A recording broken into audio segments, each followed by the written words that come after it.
Hello guys, welcome back to my YouTube channel. तो guys, अभी तक मैंने आपको पूरा मतलब हम लोग डेंटल पल्स कवर कर रहे हैं, उसमें से मैंने अभी तक आपको 9 चैप्टर्स तक कंप्लीट कवर करा दिया है along with the synopsis. Now we are on chapter 10th which is slowly progressive and aggressive periodontitis. So will start the first question which says a patient having periodontitis but does not resolve after conventional treatment. So इसको हम क्या बोलेंगे? Refractory periodontitis. Okay, so refractory periodontitis, what is this? In this, the small proportion of the patient they does not respond to the treatment and they demonstrate continued clinical periodontal destruction. So these individuals are referred to as refractory periodontitis patient. Now next question, periodontitis is usually severe in the patient with defective neutrophils. So guys, I'll tell you one mnemonic in which the neutrophil is defective, which is dance PJ. Dance PJ. Okay. D for diabetes, A for agranulocytosis, N for neutrophil, C for Chilaiditi syndrome, P for Papillon-Lefevre syndrome, and J for juvenile periodontitis. Okay, in all these conditions, there will be periodontitis. Severe. Okay. Now third question, which says HIV periodontitis. Though so it will be characterized by the necrosis as well as the periodontal destruction. Now the first clinical sign of localized periodontitis. So first clinical sign will be pathological migration. Means the tooth will be migrated to some direction like distolabial direction. So it's a clinical sign of LJP.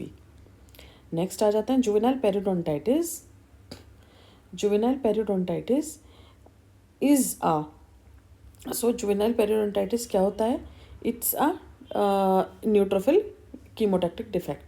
ठीक है, juvenile periodontitis is a neutrophil chemotactic defect होता है इसमें. Sixth, a condition which occur in puberty and in the absence of large amount of supragingival plaque and resulting in angular bone defect.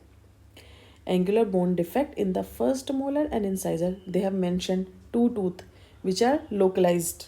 So it will be localized juvenile periodontitis. They have not said the whole tooth is involved, whole lower jaw is involved. They have mentioned only 2 tooth, first molar and incisor. Means localized portion they have said. So it is localized juvenile periodontitis. Next, localized juvenile periodontitis. It's a type of degenerative disease. Now next है 8th, aggressive periodontitis is characterized by all of the following, but it does not have severe inflammation. Rest of all it has, like there will be non-contributory medical history, rapid attachment loss will be there, familial aggregation of the cases will be there. Guys मैं पहले भी एक बार record कर चुकी हूँ, इसलिए मेरा वो मार्क लगा हुआ है, बट उस टाइम पे मेरा माइक्रोफोन ऑफ था, इसलिए मुझे ये दोबारा करना पड़ रहा है. सो हेयर 9th क्वेश्चन पर आ जाते हैं हम. The cause of bone destruction in juvenile periodontitis क्या होता है? Reduce neutrophil chemotaxis.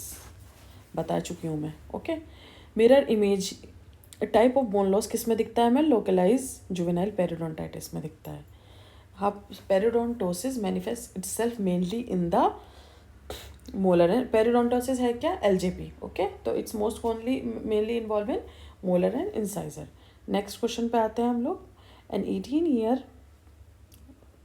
18-year male reported with chief complaint of sensitivity and deep dull radiating pain during chewing. In intraoral examination shows sparse plaque, means the plaque is very small quantity, and dental calculus deposits. Okay, but there is distolabial migration, which is a pathological migration of the maxillary incisor with diastema formation. Mobility of the maxillary and the mandibular incisor in the first molar. Prescribed radiograph show an arc shape. Okay, common characteristic. Loss of alveolar bone which extend from the distal surface of the mandibular second premolar to the mesial surface of the second molar. There was vertical bone loss in the maxillary incisor region. The most likely disease is LJP, localized aggressive periodontitis.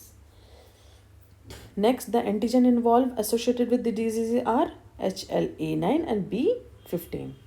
Next, the host modulation therapy that may be used as adjunctive therapy for this disease is sub-antimicrobial dose of doxycycline. Okay, as a host modulation therapy we use. Now, the question 13 says the titers of actinomycetum comitans are increase in. तो एक्टिनोमाइसिटम कॉमिटेंस किस में increase कर जाता है guys? 13C juvenile periodontitis में. This bacteria will increase in numbers. Next आ जाते हैं हम लोग. All of the following about Down syndrome are true. So PDL degeneration takes place. Yes. Tooth never exfoliate. PDL degeneration हो रहा है तो टूथ तो एक्सफोलिएट होना ही होना है, though there is advance PDL loss. तो this is completely wrong. Deep periodontal pockets associated with substantial plaque. Yes. Acute necrotizing lesions are frequent finding. Yes. Okay. So, which is not true? This tooth never exfoliate. Now, rapid progressive juvenile periodontitis is usually seen at which age? So, they are seen at 10 to 20 years of age. Prepubertal periodontitis occurs in before 11 years. Because they are saying prepubertal, तो puberty से पहले is before 11. Arc shape bone loss around maxillary molar. अभी arc shape हम पहले भी पढ़ चुके हैं, किसमें था? Juvenile periodontitis. Next, which of the following is a feature of Papillon Lefevre syndrome. Okay, तो उसमें क्या होता है guys? Destruction of the periodontitis, palmar plantar keratosis and calcification of the dura. All these features. Next आ जाता है हम लोग, which says which of the following periodontal disease does not have calculus. तो juvenile periodontitis does not have calculus. Okay. 20 which of the following and बाकी सब में भी कम कम होता है. क्रोनिक में क्रोनिक एडल्ट में होता है. ओके. अगर बाकी में तो सम अदर रीजन की वजह से भी होता है. Now 20 which of the following antibiotic prescribed in case of juvenile periodontitis. तो it will be tetracycline. Like हमने अनग में पढ़ा था metronidazole. So like that in juvenile periodontitis it is tetracycline. Next question पे आते हैं. The syndrome which is characterized by hyperkeratosis of the hands, feet with destruction of the periodontal tissue in primary and the permanent teeth and calcification of the dura is papillon lefevre syndrome. अभी मैं आपको बता ही चुकी हूँ. Oral hair लीकोप्लेकिया जो होता है ये फीचर होता है एड्स वाले पेशेंट्स में. ओके. सो इसमें तो नन ऑफ द अबव है आएगा. ओके.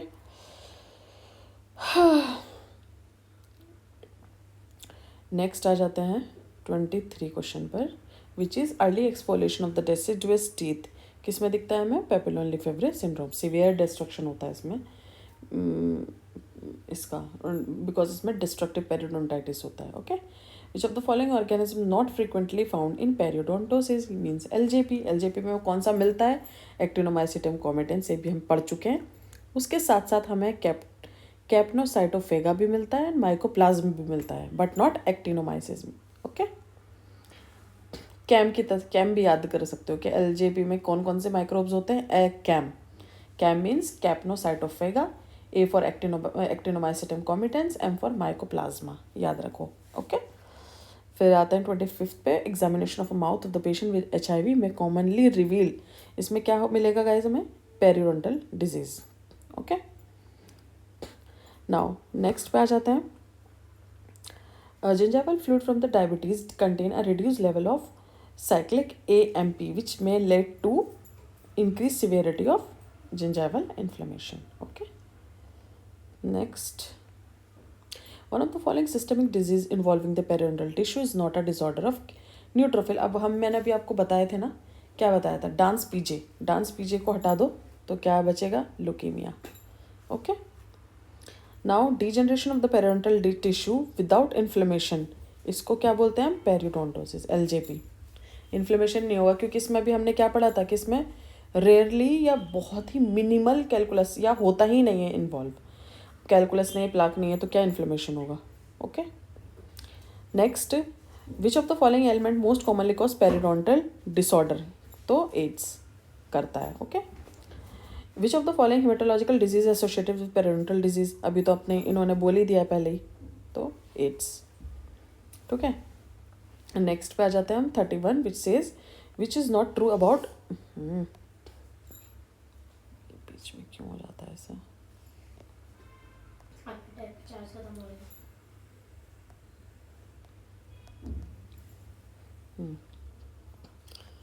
सो हम थे which of the following is not true about juvenile periodontitis. तो it's this the inflammatory process start about simultaneously as the bone loss. Okay, rest are true. Next, most common oral manifestation of HIV is oral candidiasis. ये तो आपको पहले से भी पता होगा, मैं नहीं भी बताऊंगी, तो बहुत ही कॉमन क्वेश्चन है. विच of the following is not a mechanism by which diabetes influence periodontitis. ठीक है, तो क्या क्या इन्फ्लुएंस करता है? Hyperglycaemia yes, Altered collagen metabolism yes, altered neutrophil chemotaxis but not increase वेस्कुलैरिटी. ठीक है, periodontal disease associated with neutrophil disorder include क्या क्या? सारे नग भी होता है, localise juvenile periodontitis and rapid progressive periodontitis. All. Which of the following is true in case of AIDS patient? There will be diffuse red lesion of the gingiva, जिसको हम बोलते हैं क्या? Erythema, marginal erythema gingivitis. याद है ना? Which of the following, now 36 question. Which of the following drug is most frequently used in treating refractory periodontitis including localized juvenile periodontitis? तो इसके पेशेंट्स में हम क्या देते हैं? अगर रिफ्रैक्टरी की बात करें तो मेट्रोनिडाजोल एंड अमोक्सिसिलिन. अगर वो एलजेपी की बात करें तो कौन सी मैंने बताई थी? टेट्रासाइक्लिन. और वहीं वो अनक की बात करें तो metronidazole followed by penicillin. 37. HIV associated gingivitis is best described by the term linear gingival arrhythmia. Okay. A 2.5-year-old child with severe horizontal bone resorption and normal cementum is suffering from precocious बोलेंगे इसको, बहुत ही छोटी बच्चा है. Zero conversion of which virus precede the development of epidemic Kaposi sarcoma is HHV8. Next आ जाते हैं. Juvenile periodontitis causing bacteria belongs to which species? It's belongs to Prevotella. Okay. Guys, कोई question है आपको लगता है कि मुझे ये समझ में नहीं आ रहा है, ये टॉपिक मुझे पढ़ना पूरा पड़ेगा, मुझे नहीं समझ में आ रहा है, या कोई क्वेश्चन में आपको प्रॉब्लम है, कुछ भी है, नीचे कमेंट करो, मैं नेक्स्ट उस पर वीडियो बनाऊंगी. चलो तब तक के लिए टाटा बाय बाय. मिलते हैं नेक्स्ट वीडियो में with new topic. Bye bye.